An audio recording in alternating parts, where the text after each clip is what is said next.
Chad Foster, welcome to the conversation today. Thanks for having me. It is a real pleasure to be with you. You're joining us from Atlanta. I'm south of Salt Lake City in Utah. And today we're going to be talking about resilience and navigating change and transformation. You approach resilience in an interesting way. And as I was prepping for this episode and looking over your materials, one way you frame it is resilience reimagined. And so I'm excited to hear about kind of your unique perspective on resilience, given your own context and background. As we get started, I wanted to share Chad's bio with everybody. Chad E. Foster is a trailblazing, defying, excuse me, Chad E. Foster is a trailblazer defying limitations with resilience and innovation. Despite going blind at 21, he's a rainmaker, billion-dollar generator, and tech innovator. Graduating as the first blind executive from Harvard Business School's leadership program, Chad created CRM software for the visually impaired, doing what tech titans said couldn't be done. Thriving in a Fortune 500 company, he directed financial strategies that produced billions in revenues and best-in-class margins. Now, there's a whole lot more I could share about Chad, but I'm going to pause there. Anything you would like to share with the audience by way of your background or personal context before we dive on in? I guess just quickly, I do things that most people don't associate with blind folks, whether that's jumping out of airplanes or downhill skiing on double black diamonds or competing in Brazilian jiu-jitsu tournaments. I tend to do things that, aren't the most comfortable, even if you can see, maybe. And the fact that I do them without being able to see maybe is a little bit more unusual, but I feel like we have to continue to be uncomfortable to continue to grow. Oh, I love that. Yeah, absolutely. If we're comfortable, we're really not learning, are we? And so Yeah, it's if we want exactly. growth, we have to push ourselves, get out of our comfort zone, challenge, learn. It means we're going to fail, we're going to fall down, but we'll pick ourselves back up and be able to do cool Absolutely. stuff. And Yeah. so, what a great example. And yeah, you just listed a whole bunch of stuff that I can't even imagine doing myself, and I am not visually impaired in any way. But it just sounds crazy to me. I am scared of heights. I don't want to jump out of a plane. I don't do jujitsu or any of those sorts of things.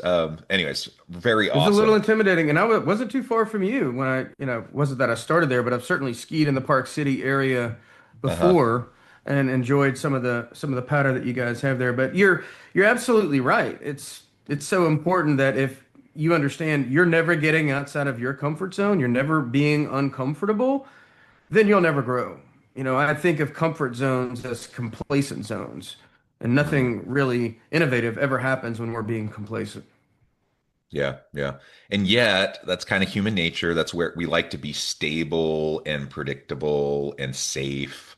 And so Hmm. you really kind of have to push past all that evolutionary psychology that's deeply wired in our brains to get yourself to the point where you can actively seek that without being, bombarded by fear or anxiety. And there's always going to be some of that. Like I'm always going to have nerves. I'm always going Yeah. to, if I'm doing something I'm not used to, or it's a first time, or I think there's a good chance I'm not going to be successful right away. Yeah, I mean that's something that gives people pause, but learning to embrace the Yeah. ambiguity, the discomfort, learning to embrace this growth learning mindset where we know, yeah, we're gonna fall down. It's okay. And we'll just pick ourselves right back up. And sooner or later, you just all you have to do is like try to be like 1% better every day in learning That's it. something new, trying something Yep. different. And in the Yep. aggregate, that transforms your life. That will allow you to do so many just amazing things and accomplish things, have great relationships, all the different things that I think most humans want. If you get 1% better every week, it's 68% better in a year and over 17,000% over a 10-year horizon. It's literally compound interest on incremental progress. And so, just like what you look at in an amortization table, being Mm. a nerd, that's kind of what I did for a while, looking at amortization tables and things like that. But you look at that and what you can invest in yourself. Imagine being 17,000% better at something 10 years from now. Well, it starts with the little actions that make you just 1% better every single week. And I see that all the time in jiu-jitsu. You show up and it's hard and it's uncomfortable. It's scary from time to time, or at least at first it is. And You push through and you get just a little bit better and a little bit better and a little bit better and you don't realize it, but in several years you look back and go, holy smokes, I'm actually learning this thing that seems so hard at first, and it is very hard. But, in my opinion, things that are very hard are the things that are worth doing. It's the easy things. Who gets motivated to go and do the simple or the easy? Like for me, what motivates me is doing things that are hard because it's more fulfilling when you are actually able to make progress on that thing, whatever it may be. Yeah, absolutely. Well, in the introduction today, I talked about how, you speak, you do all sorts of cool stuff. And one of the things you Mhm. often talk about is resilience reimagined, navigating change and transformation. Tell us a little bit more about your framing around resilience and what that means in your mind. Well, I have what I've unpacked over the last 10 years. I started looking at my own career, trying to understand how did I end up where I'm at? Because looking at where I'm at, I'm a little outside the bell curve. Looking at the organizations I've been in, I've been in the top 1% of the organizations that I've worked for, and I was literally the only blind person there. And I Mm, started really genuinely wondering, how in the world did I end up here? Because this really isn't all that common. Not only did I come out of blindness in one piece, I was actually better off than before. How did I end up becoming as fortunate and as blessed as I've been able to do? What were the mindset shifts and the actions that I needed to take that took me from being a victim of going blind at 21 years old and having to reimagine my life and what that meant for me, what I wanted to be when I grew up, and having to say goodbye to all the things that I thought I was going to do and all the things that I thought I was going to become, to then reinventing myself and going from, okay, I wanted to go into the medical field, went blind in college, can't really do that. So ended up going into business administration, started working for a big tech company. Initially, it was writing code, doing analyst work, and so learning how to write code, being able to program software without being able to see my computer screen, and then doing market intel for a commercial outsourcing company, and then doing the pricing of multi-billion-dollar commercial outsourcing deals. And so learning marketing, learning financial modeling, learning outsourcing, and then going into defense contracting and leading a pricing strategy and solutions organization that captured multi-billion dollar government programs, and then going to Red Hat and getting into the software industry and leading not only their global deal making team, but the corporate finance team when IBM bought us for $34 billion, which was the largest ever software acquisition. So, how did I continue to reinvent myself? How did I continue to adapt when life just kept throwing curveballs at me and when I wanted to continue to stretch? And that really is what I've unpacked as what I refer to as the anatomy of resilience. I speak mm, about this, through my speaking business. I have a coaching business. Last year, I was fortunate to be the number one speaker for the world's second largest bureau, where I've traveled all over the world from cities as far flung as the Middle East and South America, North America, Europe, and everything, everywhere in between, talking about my blind ambition framework, helping people understand what it takes to be more resilient. And I've really boiled it up to 5 pillars that I think are the essence of thinking more resiliently. So, what does it take? We hear a lot about the need to be more resilient, but I don't really hear a lot about what it actually takes. To me, it tends to yeah. sound like, I don't know, like platitudes. Hey, try harder and don't give up and keep going and push. And those are symptoms of being more resilient, but they're not particularly helpful when you're in the middle of that change curve, when you're having to deal with the hard things that are coming at you. And so what I've done is I've unpacked what it takes to shift your mindset so that, yeah, you will try harder and you won't give up and you'll keep pushing, but it's because of the mindset shifts that you actually make inside your own mind and how you choose to attach yourself to the circumstances. And so I could give you a quick overview of those if you'd like, of what those 5 pillars are. Yeah, absolutely. And I just want to comment before we dive into those. Yep. Absolutely, we need to get beyond the platitudes. It's nice to have the affirmations and the nice posters and the there's lots of things that are great reminders for us, and there's nothing wrong Yeah. with that. But if we never get past that into the real nitty gritty of what it actually means, how we actually do it, how we actually build that muscle, and exercise it, then Absolutely. it never goes beyond platitude, right? No, it And stays we at the we might surface. we And might make ourselves feel better for a moment or someone else feel better for a yeah, moment, but it's not going to actually yeah, drive change. exactly.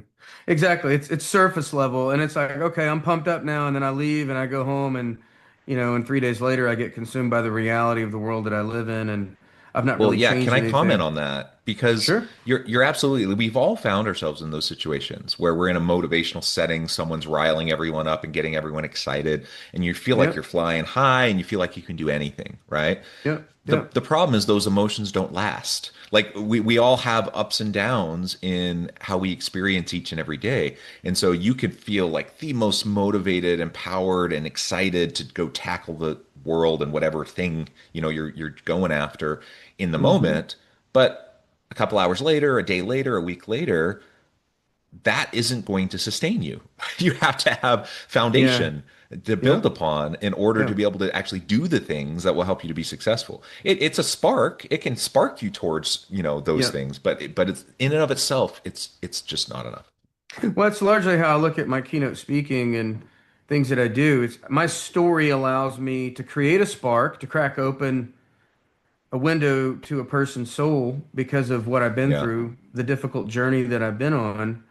But then, okay, beyond that, more than just inspiration, how do I help them by giving them the tools that they can use when they leave my presentation to take back to their homes, their organizations, their teams, their lives, so that they can continue to apply the concepts and so that they don't have to feel limited by their circumstances. They don't have to feel stuck by whatever's going on around them, so that they do feel empowered and they do derive motivation, not because of the rah, rah, rah thing that I said during the keynote, but because of how they are attaching themselves differently to the circumstances they find themselves in, which is self-sustaining.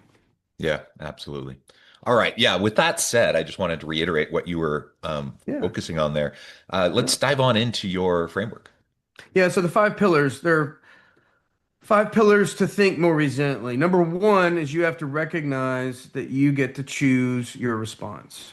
So recognizing that none of us get to choose the circumstances that we find ourselves in, but we all get to choose how we respond. And you don't you're not responsible for all of your circumstances, but you've got to be accountable for your outcomes, for your life. If you're not accountable for your life, who will be? If I'm not accountable for my life, who will be? I've got to own my life. You've got to own your life. We have to choose how we respond. And so that's really important. Pillar number two is you have to tell yourself the right stories. Now, essentially, all of us will become the stories that we tell ourselves. When I went blind, I could sit around and just choose to tell myself that I went blind because I've got terrible luck, and that could be true. Or I could choose to tell myself a better story, a story that says, hey, I went blind because I'm one of the few people on the planet who can deal with that and use it as a tool to help other people so that they can overcome their own challenges. Now, both of these stories can be true, whereas one of them paints me as the victim, but the second one, the better one, is a Jedi mind trick that transforms my disability into my strength. So you have to be very mindful and intentional about the stories that you tell yourself, because at the end of your life and your career, I promise you, you will have become your stories. Now, pillar number three is we have to visualize greatness, and sometimes we have to do this in unfavorable circumstances. I had to figure out how to make blind look good. It's a little tongue in cheek, but the reality of it is, if I could never reimagine a future that's anchored to the reality of my situation, going blind, but bold enough to inspire me to do the hard work and take the actions to continue to grow and continue to push, then I could never move towards acceptance of my situation. So I had to visualize greatness even when going blind. And at first, for me, it was becoming a successful business person, which meant I had to get a college degree and get a job. And I wanted to be a role model for other people and climb the corporate ladder and all those things. And then eventually, I evolved that vision to include helping people with what I've learned along the way, whether that's becoming an international keynote speaker, author, coach, all the things that I'm doing today. And so we have to visualize greatness in our circumstances. The fourth pillar really is where mindset meets action. You've got to get comfortable with discomfort. We talked about this at the beginning of the call here, the meeting. And it really is about understanding that life begins outside of your comfort zone. If you are never getting outside of your comfort zone, then you're not growing. It's the only way that you can grow. It's the only way that you can innovate. The only way that you can continue to adapt is to continue to push and do the hard things to be uncomfortable. I do that through skiing and through jujitsu and through reinvention, whether it was getting into speaking. I didn't want to be a speaker. It wasn't what I wanted to do. I was elected as a graduating speaker when I went to Harvard, and I was terrified, like most people. I was more scared of speaking than I was dying. I'd rather be the guy in the pine box than the guy giving the eulogy at the funeral. But now that's literally what I do as a career. And I wanted to do something bigger than me. And that's what gave me the courage to step through the fear and become a keynote speaker that I am today. And so if I'm going to tell folks to be comfortable with discomfort, I realize that I believe in this. Now I've got to apply it to my own situation. So sometimes it's physical, like the jujitsu or the downhill skiing, or sometimes it's mental, it's personal, it's professional, it's all the things, right? Continue to expand in different ways, whether that's evolving into a deeper sense of self with some of the work that you're doing with a coach or on stage or in a new profession, but continue to push and find new ways to grow and expand. The fifth and final pillar that I talk about is taking advantage of your disadvantages. And the idea here is that every perceived disadvantage creates some advantage if you can just use it in the right context. And so for me, looking at my situation, I tell a lot of stories, some of them humorous stories about how my blindness helps me. But if you think about it, I'm a better communicator, I'm a better listener, I'm more thoughtful because I don't have a lot of things distracting me. I'm more focused on the conversation at hand because I'm not seeing all the notifications coming in from my smartphone. I'm able to be more introspective because I'm not distracted by what my eyes are telling me. And on the mountain, I'm not scared of the pitch. You get on the mountain, you're going down a black diamond. Most people are terrified because they're looking at the mountain and how steep it is.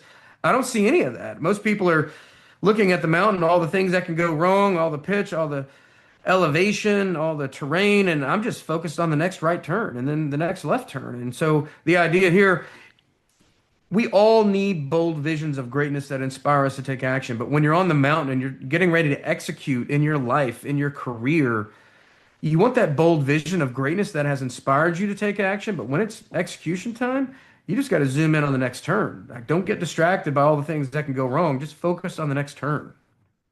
I love it. I love it.